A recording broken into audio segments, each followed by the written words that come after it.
You should go easy on me. You see that? You see that right there? You should go easy on me. Don't bust that. That's it. I ain't gonna expose him.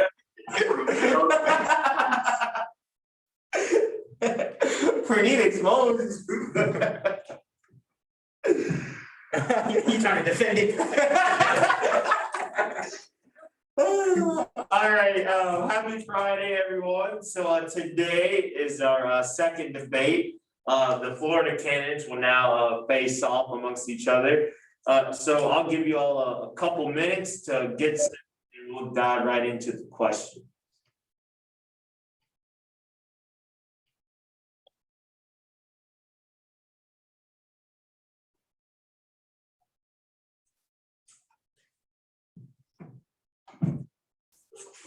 Last 15 seconds.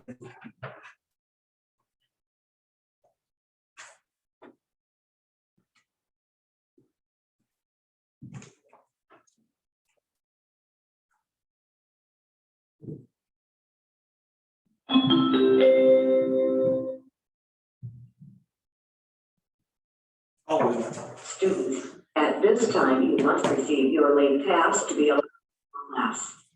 Please proceed as directed. All right. So I say we can get started. All right, so the way it's gonna go, we'll start off with opening statements. You got about 2.5 minutes to give your opening statement.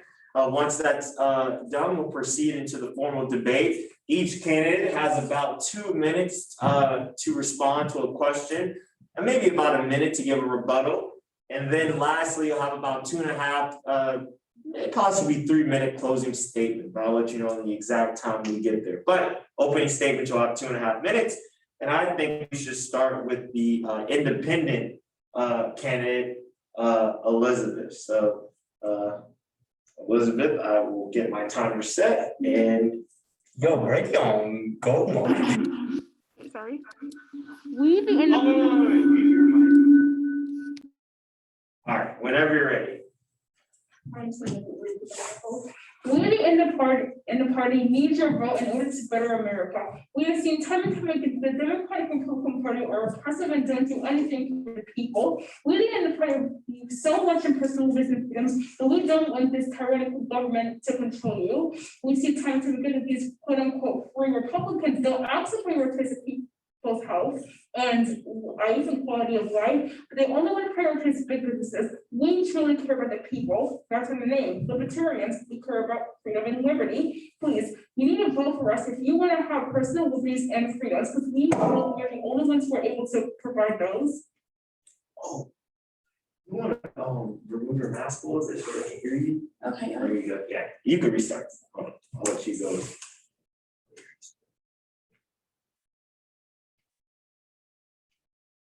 Hold on. All right. Go ahead.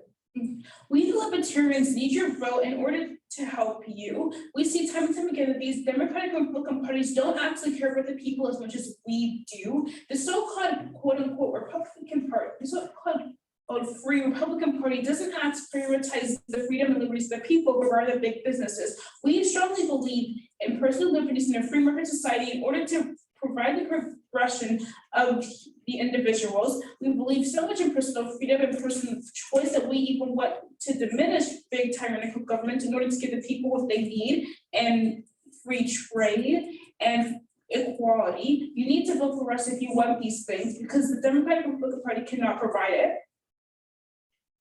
Thank you, Ms. Adefeson. All right, next we'll have the Republican candidate, Mr. Lindo, give his opening statement. So, Mr. Lindo, whenever you're ready.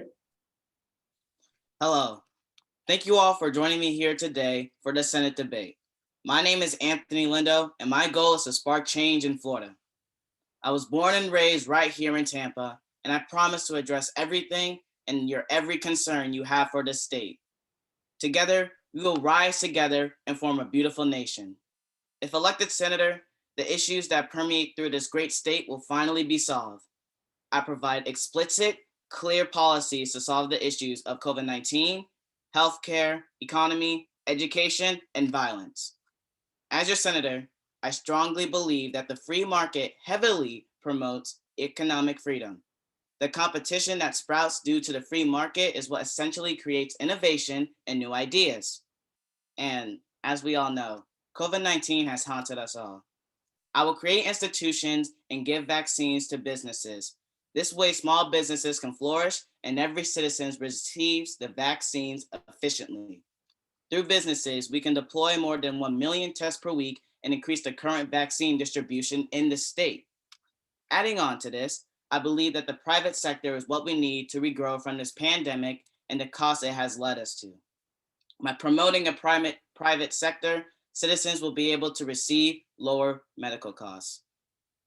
I encourage you all to vote for me as your senator for Florida, and I will do everything in my power to implement my policies effectively and rebuild our state. I'm looking forward to today's debate to introduce numerous new policies so you as the citizens have a glimpse of our future if I'm elected your senator. Thank you for your time. Very good. Thank you, Mr. Lindo. All right, Mr. Leonard, our Democratic candidate, whenever you're ready. Hello, everyone. My name is Braden Leonard, and I'm a proud Floridian representing the Democratic Party from Florida. In this past week, we've safely and fully vaccinated over 87.6 million people, and it looks like we are on the final stretch of battling this pandemic. 2 days ago, Derek Chauvin, the officer responsible for the killing of George Floyd, was found guilty of second-degree murder, third-degree murder, and second-degree manslaughter. After 330 days, we've finally achieved justice for the death of George Floyd. Now, you all may think that we've just won the war against discrimination and racial inequality, but in truth, we've only won the first battle. I can promise you that I will put forth my best efforts to ensure that racial inequality is a problem of the past and not a problem of the future. I can promise you that I will create a better Florida for your children and the children to come. With you by my side, the sky's the limit. Let me say that again. With you by my side, there's nothing that we cannot accomplish together. Racial inequality is not the only war we are fighting. From healthcare to pollution, the efforts from the previous leaders have not been enough. I can promise you with my help, I can bring back the Florida you all remember, which thrived on all of you here today. Florida is my home, and for the last 35 years, I've grown up in a state so torn that even I, a little boy, an 8-year-old kid, noticed it. It sickens me to my stomach of everything that is going on in the United States and Florida today. Florida needs someone strong who can really put forth your ideas and create the change we so desperately need in our beloved state. That person is me. I am the person who will help bring us out of the hole we buried ourselves in and let us thrive like we once did. Remember, a vote for Braden Leonard is a vote for a better future for us, our children, and our home. Very good. Thank you, Mr. Leonard. All right. Well, since Brady, you brought up police reform in your opening statement, I think we can start there. So there have been a number of police shootings in the news and really around the United States. You know, we saw the death of Adam Toledo in Chicago, the recent shooting and death of Ma'Khia Bryant as well in Columbus, Ohio, and the fatal shooting of Dante Wright in Minneapolis, Minnesota.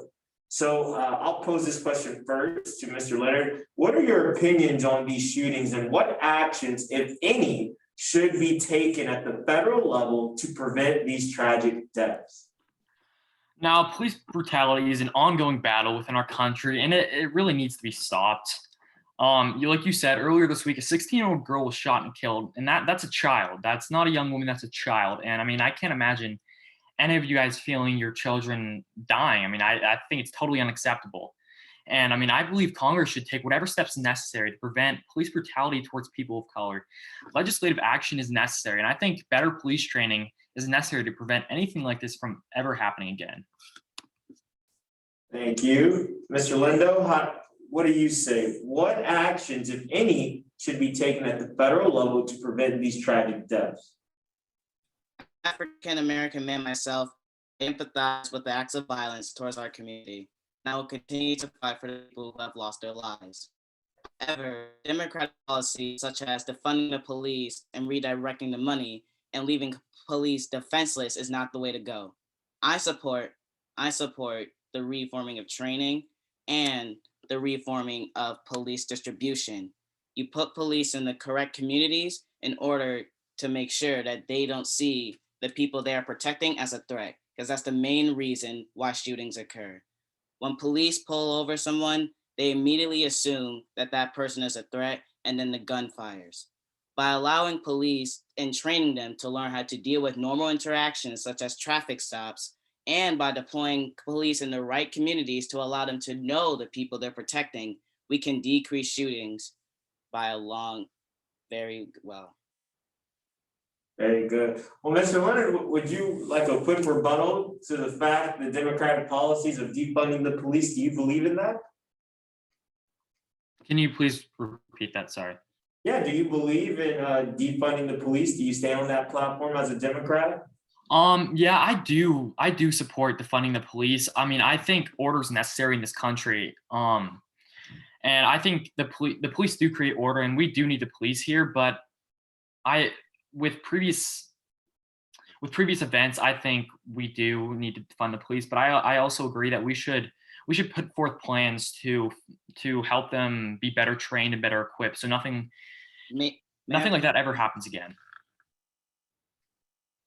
May I please respond to that? You may, 30 seconds. Mr. Leonard, you are aware that the main reason why police shootings occur is because the police are already scared. By defunding the police, you're already putting the police in much more stressful situations, to the point where defunding the police can actually increase the amount of shootings. Well, we will train them. Well, real quick, I got a a candidate in. Well, Ms. Adams, what is your take on it? Do you believe? We believe strongly defend the police, but not exactly completely. We have noticed that the police have become so tyrannical nowadays, and that they're imposing military style fear on the people. You can't just simply change laws, change subjects of police, because the entire system is broken. That would be like putting a band-aid on, it's like putting a band-aid and then more band-aids onto a stab into the chest. We cannot have that happen. The police have not been enforcing peace right now, but they're enforcing violence and terror. We need to fund the police. We need to fund the police and completely change the entire subject by my definition of adding way more training similar to those of Scandinavian countries, making sure the police are physically equipped to handle violent situations physically without the means of lethal forces. And we believe in the people being able to defend themselves helps by giving them more opportunities for themselves, which is pro-gun laws and protection laws through insurance. Great. So, Ms. Adams, you believe in a complete overhaul of the police system, and it won't just take government change at the federal level? Yes. All right, Mr. Leonard, you have your hand. Go ahead. Well, I wasn't necessarily responding to the independent party. I was going to respond to Khalil. How would children, teenagers, how would they scare the police so that they would end up in these dangerous situations? How would these teenagers be scared of the police? As I stated before, the main reason why police are so scared of the people they're supposed to protect is because they don't know who they are protecting, and because of the training. Police train the most for what they do the least. By allowing police to train more on how to deal with a traffic stop, how to deal with tickets, and allowing police to know the people they are supposed to protect in those communities, they don't need to be scared. And also completely reforming the police system. My first question is, how is, for the independents, how is that actually going to occur? And number two, are you saying that we should completely disband the police entirely? Elizabeth, you can respond. I never said disband the police entirely. I said defund the police. Of course, you can't disband the police entirely. I am not an anarchist. I am a libertarian. So how exactly are you going to completely change the system?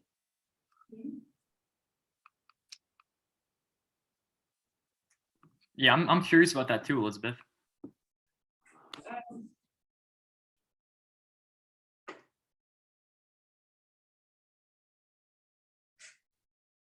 I believe one thing we believe is decreasing the funding of the police and putting it more into private protectors and in businesses. The police is a branch, and the police is, in the best of the way, a branch of the government and a security program. We believe that by defending the police community, we should say the government shouldn't give as much money to that. And instead, we focus the people's powers and tactics into individual programs that they know that can protect them as well. Those programs can help them better because the police will be biased. Those programs generally will not be biased against people based on their skin tone, but more of its money, which that indeed I can admit has its issues, but it's a lot more safe. So allocate the money into into the private sector, or? I think more people oriented private sectors and businesses, the ones that function like the police, that aren't as powerful, but there are more of them.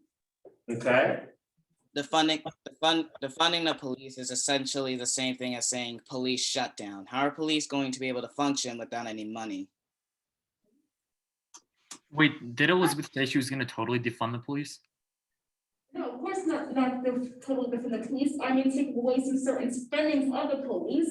I said multiple times that totally defund the police. Of course we can, but that's anarchy. What I mean is we need to defund the police in the sections because it's starting to see that they become too powerful. We need to reduce their powers. Maybe defund isn't the correct word. I think we just need to, alter the amount of power they have, which is really to become more like a militia by, taking back certain funding towards them, but not completely it.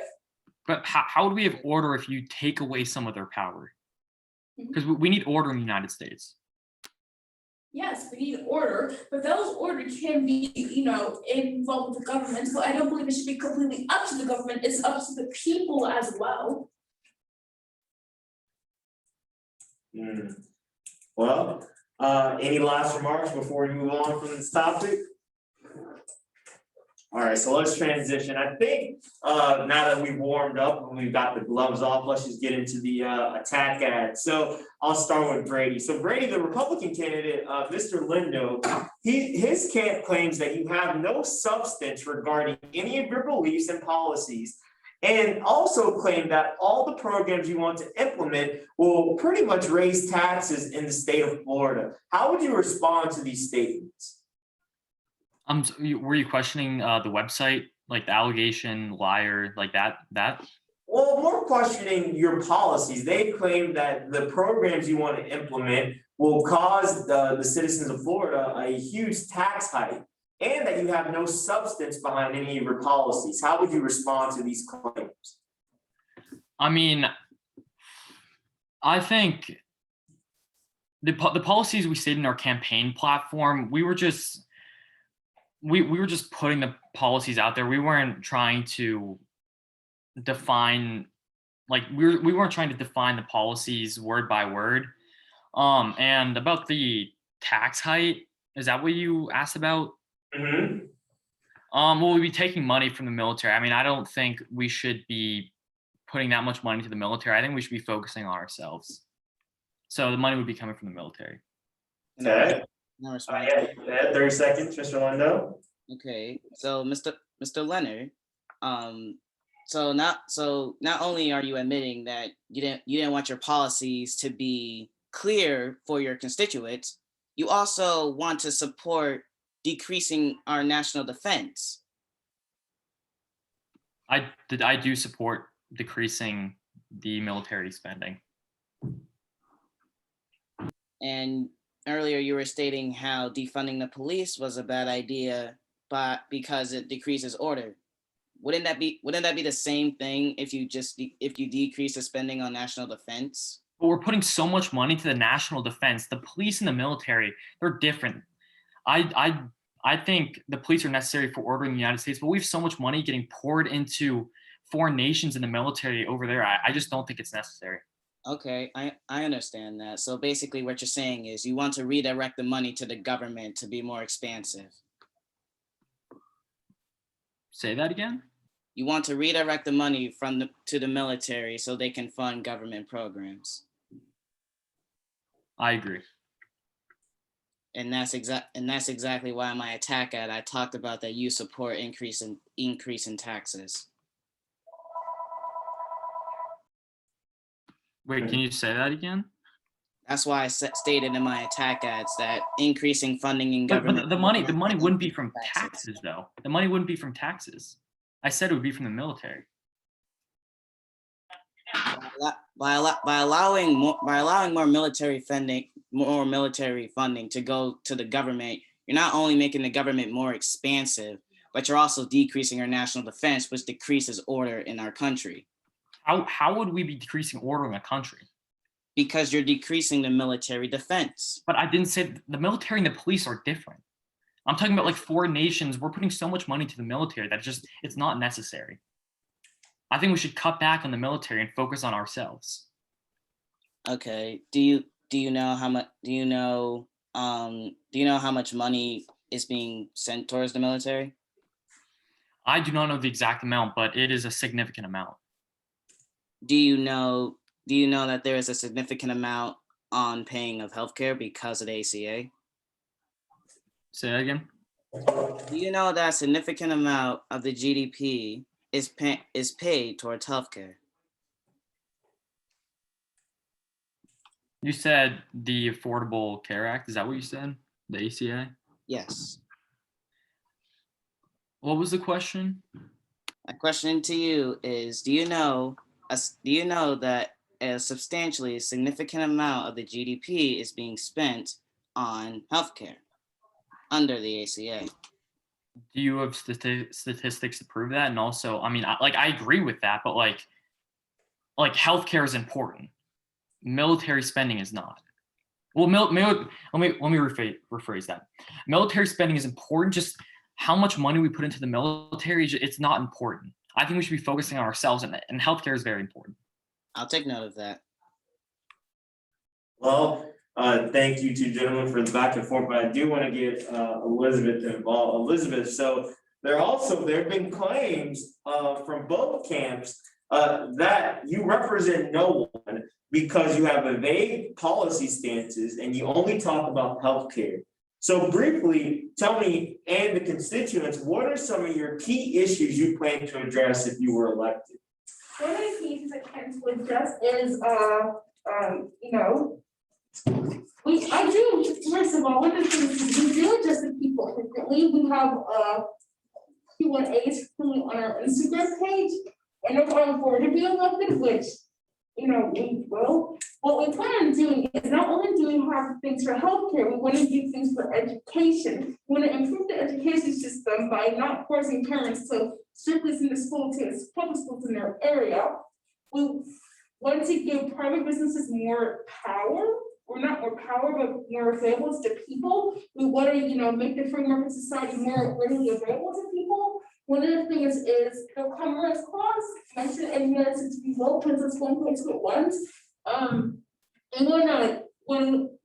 law residents children are wanting to give a gun to the students and claim that was a legal trade. We don't want that. We don't want things to be overly burdened by governments through trade, and we really believe freely in abortion. We also support sex workers. We support all jobs that are self-funding and not a harm to themselves and to society.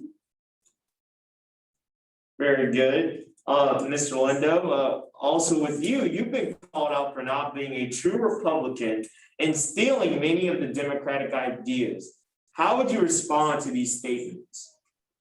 All I can say to those statements is this back and forth we just had with Elizabeth and Mr. Leonard shows that Mr. Leonard supports order over liberty, which is a direct contradiction to democratic ideals. In addition, as I stated before, I am a Republican. However, this is a spectrum. I'm allowed to support certain democratic ideals, but at the same time, most democratic ideals are substantially harmful to our state and especially to our country. I'm allowed to say that I don't support these shootings. I'm allowed to say that I'm neutral on abortion. I'm allowed to say that I'm not particularly against gay marriage. These are social issues that I believe in. However, in regards to economy, healthcare, and national defense, I'm a full-grown Republican because of how Democrats have handled this state. So you would say you're fiscally conservative, socially liberal. I would say that, yes. And in addition, a claim from Brady Leonard is that from this debate, I assume that he does support order for the police, but he wants to decrease spending towards the military, which I'm wondering, would you say that order over liberty is more of a Republican ideal, Mr. Leonard? Okay, once again, we've talked about this a million times. The military and the police are different. Also, about your democratic ideas, as you claim to be a Republican, yet you're pro-choice on abortion. I mean, last time I checked, it's a pretty controversial topic, and it's a pretty democratic idea. So I never stated that. I never stated I was pro-choice on abortion. What I'm saying is that I'm all for choice. I don't really support government funding towards abortion. That's the main thing. What I don't support for abortion is the fact that people can get canceled over it. What I don't support over abortion is that people will start up riots over abortion rights. You're allowed to choose, but don't cause a ruckus because of it. Well, Mr. Lindo, Elizabeth wants to respond to that. One thing is that you're quote unquote you're pro-marriage or want to legalize LGBT, which is something I noticed is absolutely democratic, is that in your actual platform, the actual political platform, in the section 29, when it regards familial issues, you claim that the only way that America can grow is if it has a strong nuclear family of a mother and a father. Also, if you are pro-choice, abortion costs a lot of money. And if you're so against taxes and you're pro-choice, why would you want abortion to be, available? Because that costs a lot of money, which would then give people liberty, and you're more about ownership. And then you'll have to do with a lot of taxes in order to go through healthcare. And what are the people who, some certain liberal states will be, we want abortions for anything, like abortions are completely legal no matter the circumstances, will require a lot of money because in states like New York and other states that abortion is a massive issue in their communities, especially people of color communities that, is there. And if you claim to one of the people of color, why would you support it? My response to that is, first of all, may you please give clear and concise details on how exactly abortion cost a lot of money. Okay.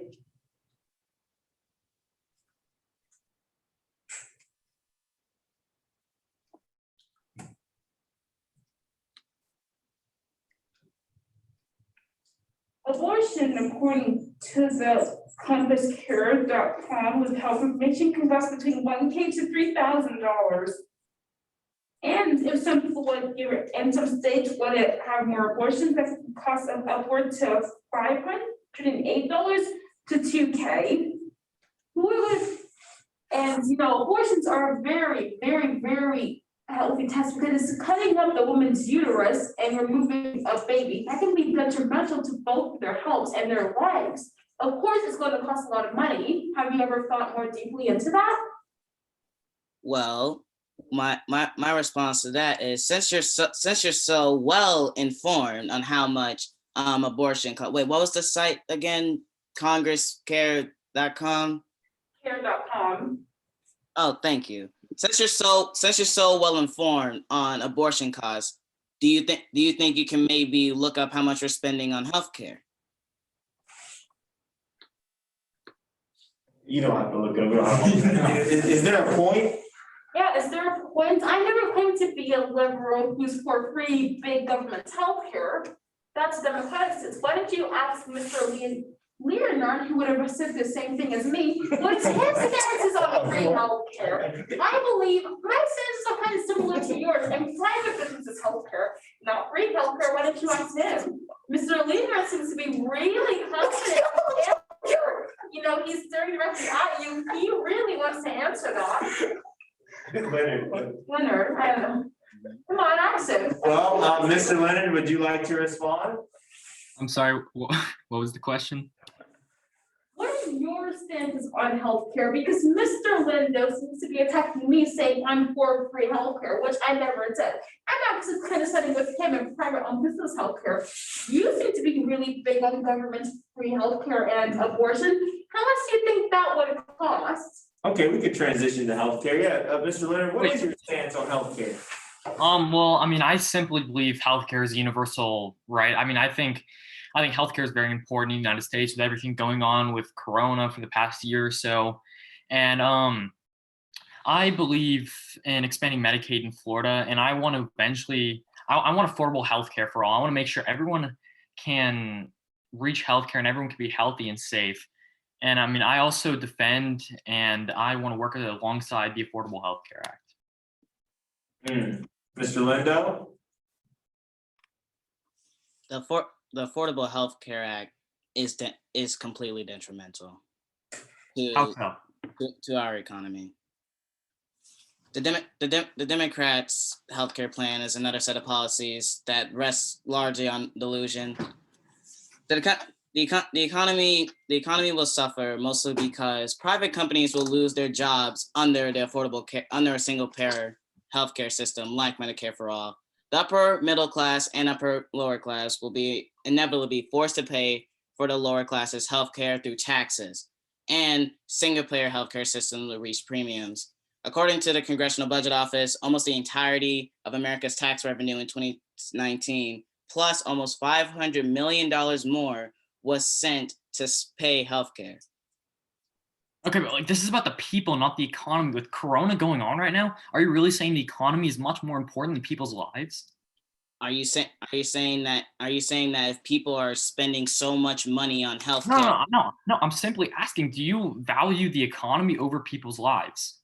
Through the economy, people are able to support themselves. Are you saying that the economy isn't important and that if the I believe the economy is important. That's why I think we should take out some money from the military. I mean, I think you also, what would you say? You brought up something about healthcare, healthcare taking a big amount of the economy or something, or the GDP. Yes, almost 18%. I mean, I think we should. I think that's fine. I think healthcare should be one of our top priorities. I think the safety of Americans comes first. Okay. Honestly, I honestly believe that you don't know what it means to have 18% of spending towards healthcare. So let me make this clear. Through single payer healthcare systems, people lose their jobs. Through single payer healthcare systems, people lose money. Through single payer healthcare systems, people will inevitably be forced to pay taxes for healthcare. And since you're right, COVID-19 has put a lot of people out of work. So not only are you telling these people to lose their jobs, you're also telling these people to pay taxes for something that might not even be guaranteed. I'm not telling anyone to lose their jobs. I want to help these Americans, these struggling Americans, get off their feet or get off their knees. Do you realize that by going to a single government payer healthcare like the Affordable Care Act, private insurance companies will shut down, costing people their jobs, millions of people their jobs? Okay, but with everything going on right now, we're not going to lose anything. There's so many Americans that are struggling from the unemployment rates that we need to get these Americans off their feet. And like I said, people are going to be losing their jobs because of these private companies shutting down. Are you okay with people losing their jobs? Do these people who work in these private insurance companies not matter to you? No, those people definitely matter to me. What? Important question. If you were for taxes and free healthcare in order to help the poor, would you realize that maybe are you gonna, in a way, the people who pay the most taxes in healthcare, would they be a priority for you in order to add health, like a good healthcare system in their areas, or not? Like, this is a genuine question. Is that Mr. Leonard? Yes. I can't hear. So, It's like muffled. so would the top, let's just say top 10% of the people in the economy, would they be a priority for you since they're paying the most in taxes and the most for healthcare? You said the top 10%. Yeah, I mean, everyone's a priority to me. I mean, everyone right now is struggling. I mean, whatever I can do to help them get back onto their feet, that's what I'm gonna do. Okay, so you are aware that people will lose their jobs under these single payer healthcare systems because private companies will shut How are these people losing their jobs though? if the company shuts down, people can't work at the company, losing jobs. Is Wait, there that again? is there any more way to make that more clear? Well, I mean, you saying that again, because I didn't really understand the question that you just asked. What I'm saying is that when private companies shut down, people can't go to work. It's a choice for them though. It's a choice. How's it a choice? They work at the company. If they shut No, down, if it's privatized, wait, are you asking about like the healthcare, or you're asking about the jobs, right? Well, gentlemen, I got two more important questions I want to get to, so I'm gonna have to end the discussion there, but good back and forth again. I think labor is very important in figuring out how can we balance the economy where these private businesses will still be able to function and employ people at the same time. So since we're on the topic of labor, let me tell you, so recently, Florida voters approved a constitutional amendment raising the minimum wage to $15 an hour by 2026. The citizen-driven initiative came years after efforts to do the same and failed in the Florida legislature. Now, Senator Jeff Brandes, he's a Republican from Pinellas County, Florida, is trying to exclude some workers from the pay hike.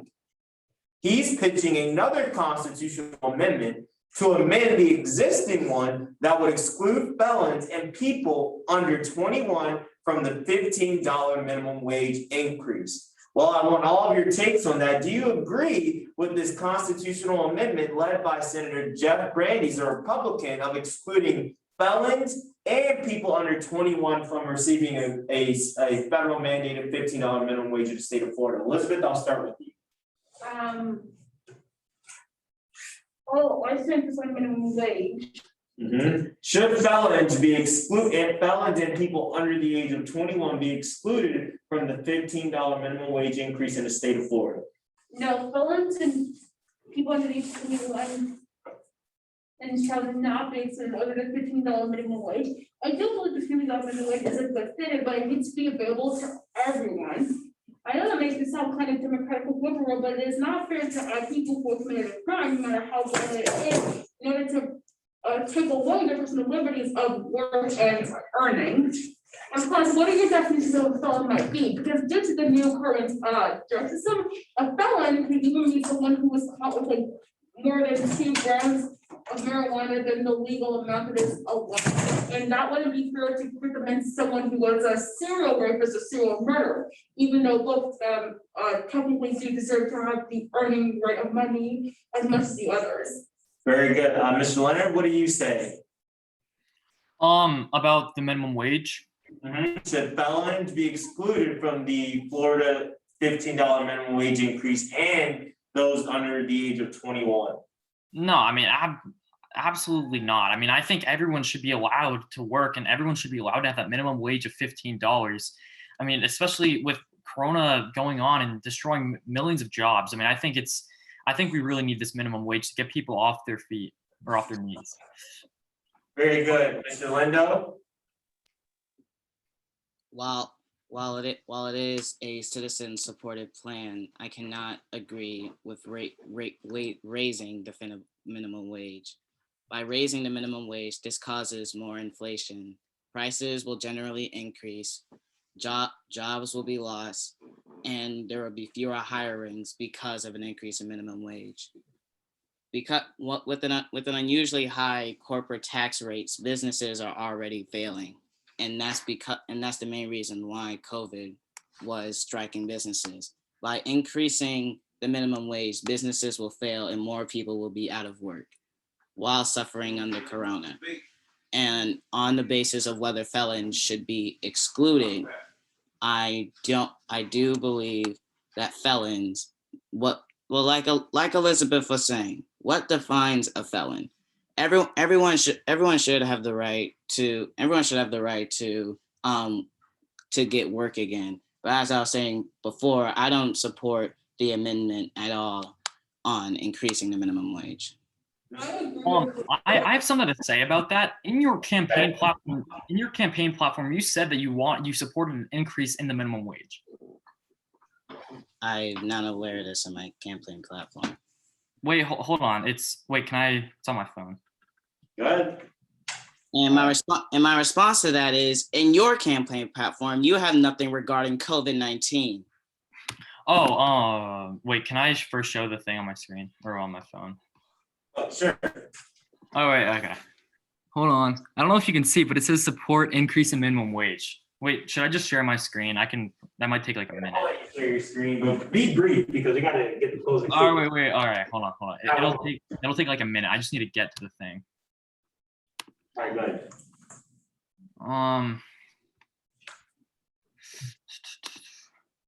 Here, does someone else want to say something quickly? 'Cause Yes.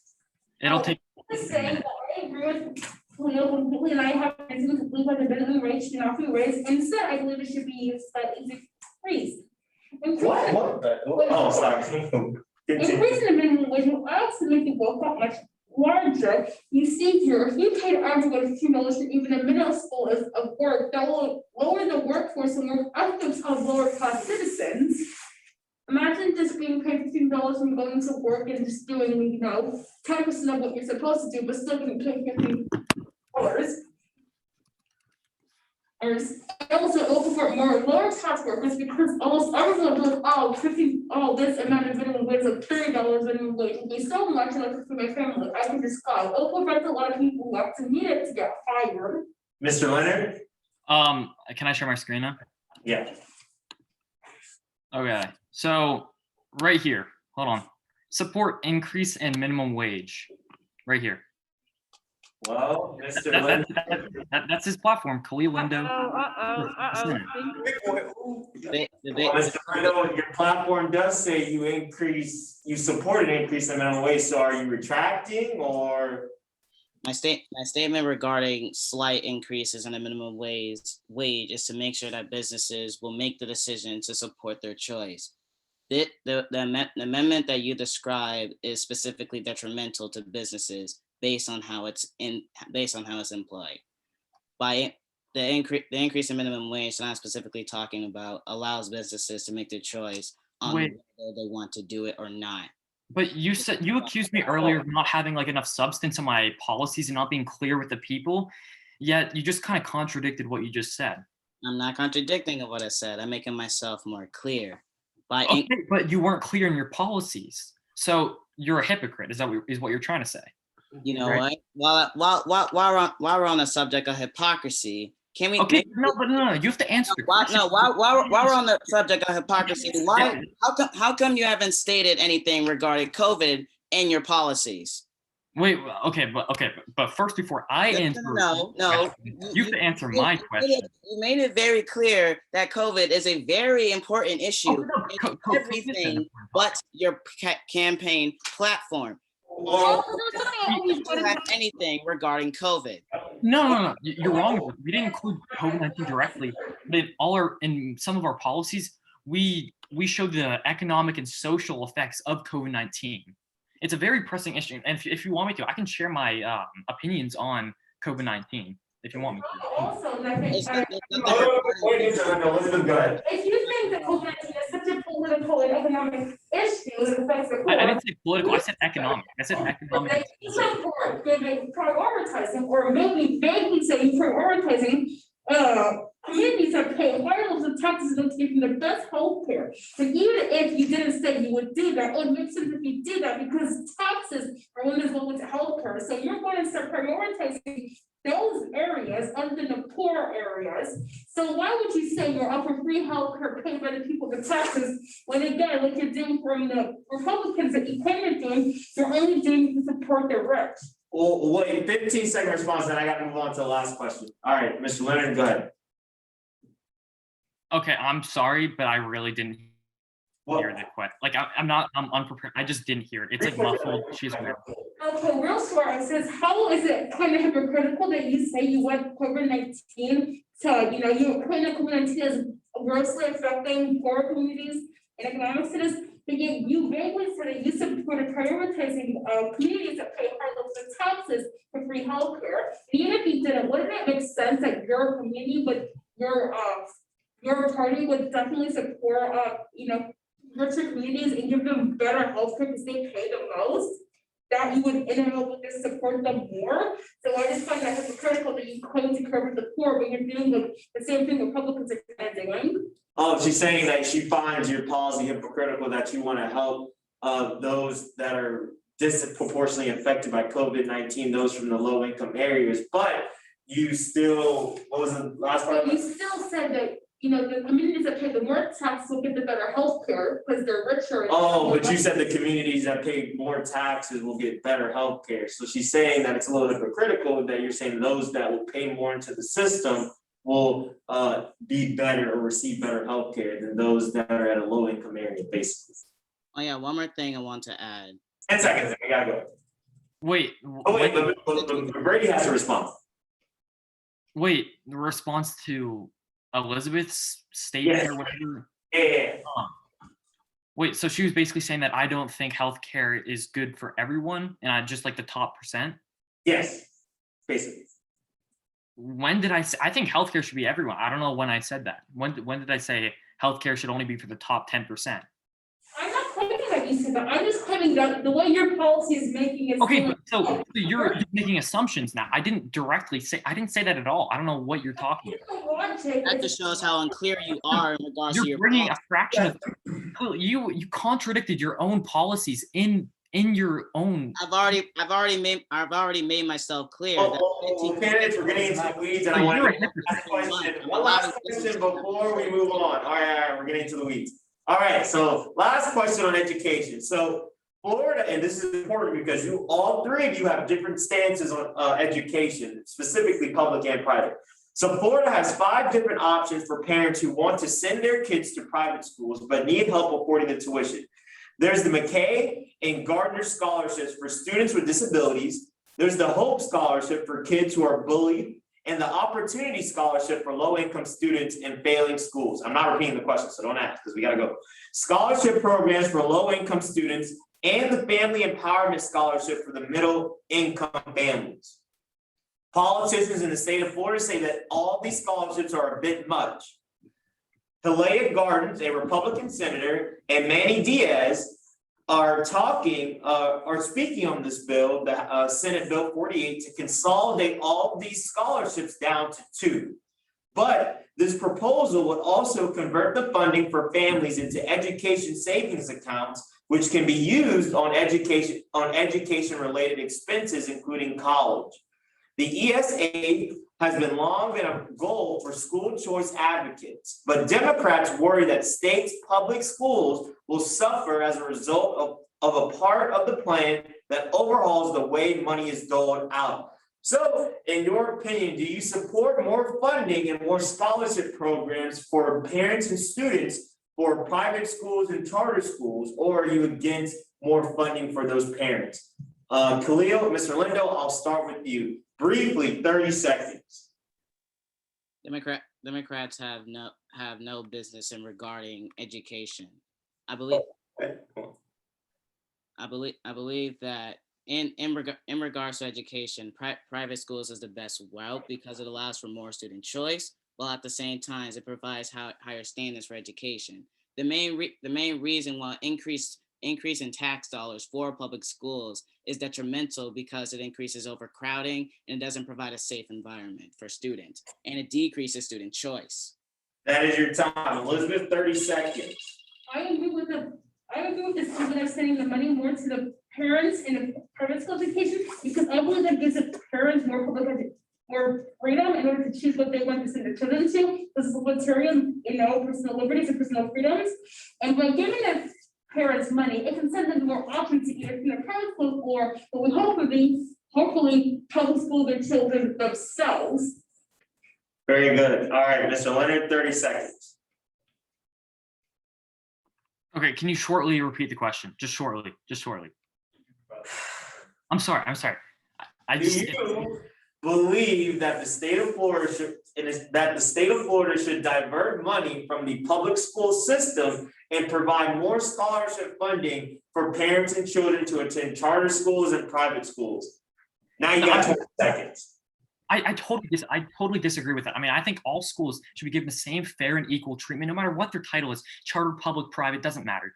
I mean, I think charter schools, they should not be on a stool, even if their scores are better or their environment is better.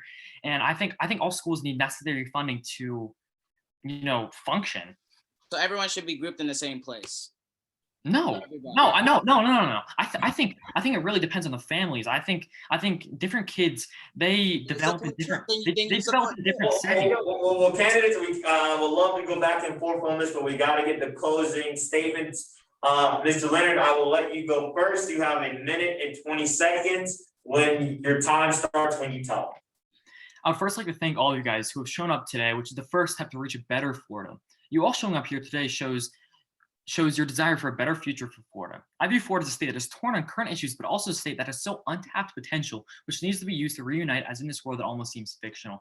This is a point I would like to reiterate from the speech from the press conference a few weeks ago. This potential was partially seen when we were able to skyrocket the rate of vaccination in Florida in efforts to combat the coronavirus. This is a sign that we're making a move in the right direction, but there are only 2 steps forward with 2 steps backwards. We still have so many issues involved with racial inequality that we need to solve, and not just in Florida, but in the United States of America. Ma'Khia Bryant, a 16-year-old girl, shot earlier this week for no reason. This is not a young woman. This is a child who still has dreams to reach, a child who still has the rest of her life to look forward to. But no, not anymore. This absolutely sickens me to my core. How do you feel about your children getting shot and killed? Your precious baby getting shot and killed? There needs to be an end to these constant horrors and evils. Now, this didn't happen in Florida, but problems like these, I'm just too passionate and disturbed not to put my input and advocate for change on. I've had enough of this, and you all should have enough of this too. We need to create a stop to the ongoing discrimination and horrors in this country, and the first step is uniting with me and my team so that we can create a better future for us, our children, and our beloved state. Thank you. Elizabeth, 1 minute 20 starts when you talk. Thank you so much for hearing out my statements and my component statement. I am so glad to hear that I got to quickly share a message with you, the people of the Florida state. And I'm also glad to say we get to see the corruptions in both the big parties. We get to see that they are not as perfect and as equality driven as they claim that they are. And I am so glad because it's for us libertarians who have been sold for so often. We promise you that we are going to try our best for personal liberties and personal qualities, unlimited liberties, and Republican standpoint. We will help you, support you, as we do not permit the things before next year. Thank you so much for hearing us, and I cannot wait to represent you all. Very good. Mr. Lindo, 1 minute 20, go. I'll make this short and brief. As we've seen throughout this debate, it seems like that our opponents they can tell all the stories they want. It seems like they have no solutions regarding stuff in their campaign. However, in regards to me, I have clear and cut plans on how to solve these issues. First of all, we must find a whole way to tackle the pandemic. By setting up institutions and giving vaccines trust to businesses, not only do small businesses grow, but every citizen gets the vaccines a myriad times faster than the government can fulfill. Through businesses, we can deploy more than 1 million tests per week and increase the current vaccine distribution in this state. This is what Elizabeth fails to do since he never publicly states his stances on it until today. Nothing on his social media or his website seems anything related towards his policies on either of these issues. It seems to me that he is a liar who's just making up policies on the spot to pose as someone who knows what they're doing. How can we trust someone who isn't even sure about their own policies because he has nothing on his website and barely anything on his campaign platform? How can we trust a petty candidate who has no purpose?